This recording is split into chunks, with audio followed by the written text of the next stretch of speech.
Welcome back, guys, and today we are jumping right back into SnowRunner to take a look at this Toyota Landcruiser 105. Now, some of you guys may have noticed the fact that this was console-friendly, as the title may suggest. Now, let me address a couple of things, because some of you are probably thinking, wait a minute, the title said console-friendly, and yet there's a Toyota badge on the front. What kind of confusion is this? And I'll tell you. There is a console-friendly version that has since been released for this particular mod, and it is currently, as I am filming this video, in the testing process. Now, it has not yet been approved for consoles. However, I do imagine that it should be on console very, very soon. So once again, the console-friendly version of this Landcruiser really is the exact same mod, the exact same truck, but just with the badging and the Landcruiser badges and logos removed from it. Everything else is going to be the same. Now, we're out here on TNB Trails to do some testing today, and now we're going to go inside the garage and see what we can do to this thing in terms of customization. Now, this Landcruiser has quite a few different options. Now, you start with the 1HZ 4.2-liter engine, then you can also move up to the 1HD FTE, which is a turbocharged straight-six 24-valve diesel, and honestly, I'm pretty dang impressed that they've got that in there. Now, we have one factory gearbox. We also have a 3-inch lift kit, and then tires-wise, we have 37s, 39s, 40s, 42s, and 43s. Now, I think for the setup on this thing to really fill out the fender wells really well, we're going to go with the 43-inch Trepadors that look really, really good. And then, actually, for your winch, you have a Warn VR Evo. That's pretty sick. Engageable diff lock, tall front-facing snorkel, and you can also do a small adventure-focused roof rack, which looks really good on there, by the way. Now, you have a couple of different bumper options. I really like this bumper option. You've got a big, actually a couple of set of, corner protectors, as well as the big bumper, the hitch, and the spare.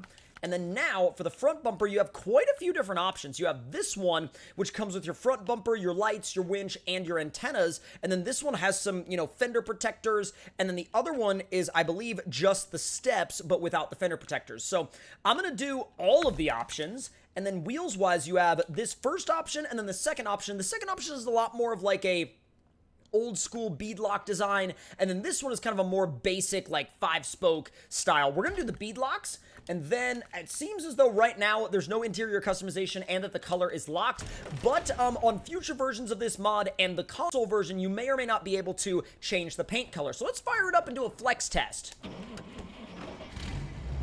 All right, well, this thing's got some torque with the top engine. It moves out. All right, let's make our way over to the flex strip. I love that interior. Look at that. All right, let's go actually on the interior. Oh my God, bro. Look at this space though. Got the freaking transmission shifter, the transfer case shifter, the GPS, fully modeled interior. This looks awesome, dude. This looks really, really good. All right, let's ease our way up this ramp real quick. I have a feeling, all right, all-wheel drive on, diff lock is not always on, but you can turn it on in low. Oh, wow, yeah, no, this thing flexes really well, but it's a realistic amount of flex. I mean, that actually is flexed out in such a way that is super believable and honestly looks the way you would expect a rig like this to flex out in the real world. So now let's make our way out to some trails and see how it does out there. Let's ease our way on out. Who am I kidding when I say ease our way on out? This thing is already at full throttle, and it's basically going to stay there. But even then, it's very controllable, and you don't really run into any issues with it being top-heavy. You don't run into any issues with it bouncing, and it also hasn't picked up any suspension damage either, so that is very, very, very impressive. Now, if you wanted a little bit less speed out of it, you could go with the less powerful engine. That is always an option. But if you want that little bit of extra grunt, that bit of extra torque, the turbo engine is definitely the one I would recommend. Now, instead of taking that trail, we're going to go straight to the one that's a little bit more gnarly. But the cool thing about that one is that you do have to take a little bit of road to get to it. So you have a little bit of a test of how this thing is going to behave on the road and how it's going to behave once you get it off-road. Now, it seems as though if the hill is steep enough, the automatic mode will start to freak out a little bit. That's not unusual. It's really not, because a lot of vehicles will do that. But if you're going up a long hill, I would recommend just putting it in high and sending it, because that's going to be the best way. That's going to be the best way to handle it from there. All right, so now we're in a bit of a rock crawling trail. We're going to throw it in low. We're going to see how she gets on. Now, I'm thinking low plus is actually, well, actually, with the way this is geared, low, like just standard low is probably going to be the better place for it. It's got really good grip on the rocks, though. Amazing grip. I'm going to have to back up and realign myself just a tad because that bumper is really large and it's definitely going to come into contact with a lot of different surfaces if I'm not careful. But, oh, dude, this wheelbase isn't bad, though. You might think it would be really, really big and kind of sketchy to take down a trail like this, but, oh, that looks so sick, though. That looks amazing. But, like, in the grand scheme of things, it's actually a really manageable size. It's a manageable size, and the bumpers aren't too bad in terms of approach and departure, so long as you pay attention to what lines you're actually taking. God, I love the way it looks. I just wish we could paint it, you know what I mean? Now, again, I'm sure that that's probably something that the creator has in mind later on down the road, but dude, yeah, I love the way this thing looks. It just, there's something special about these, like, big old Toyota SUVs going off-road down a rocky trail. There's something so incredibly unique about them. I love the way they look. I love the way they look, and I love the way they drive.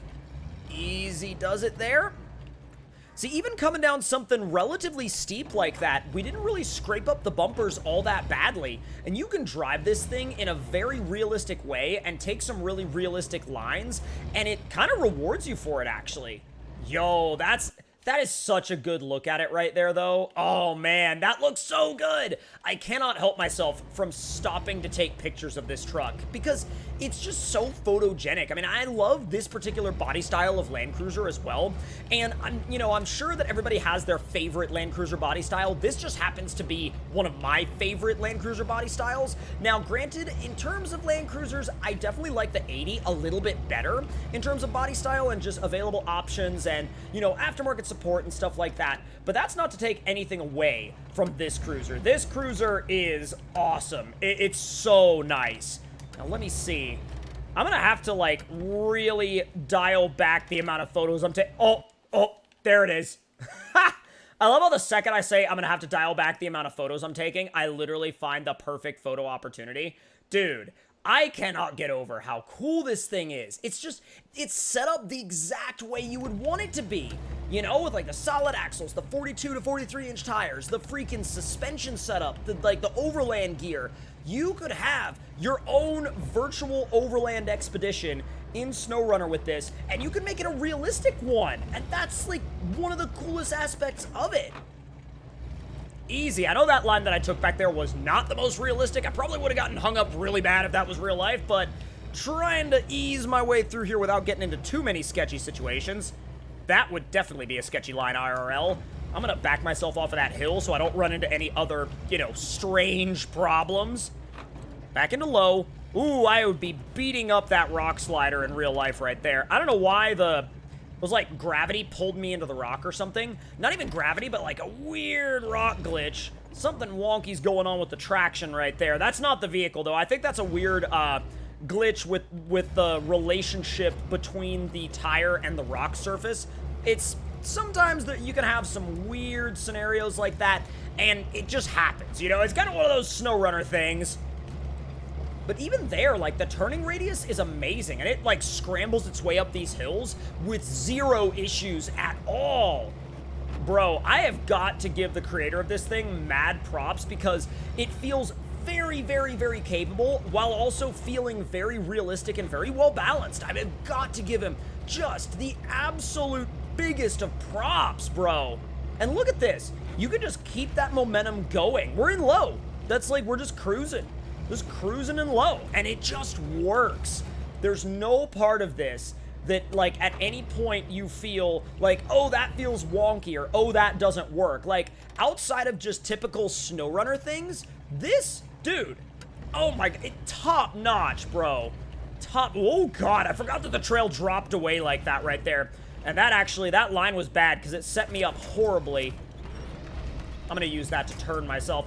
Yeah, that line set me up horribly, and it pointed me away from the trail. It pointed me at the cliff.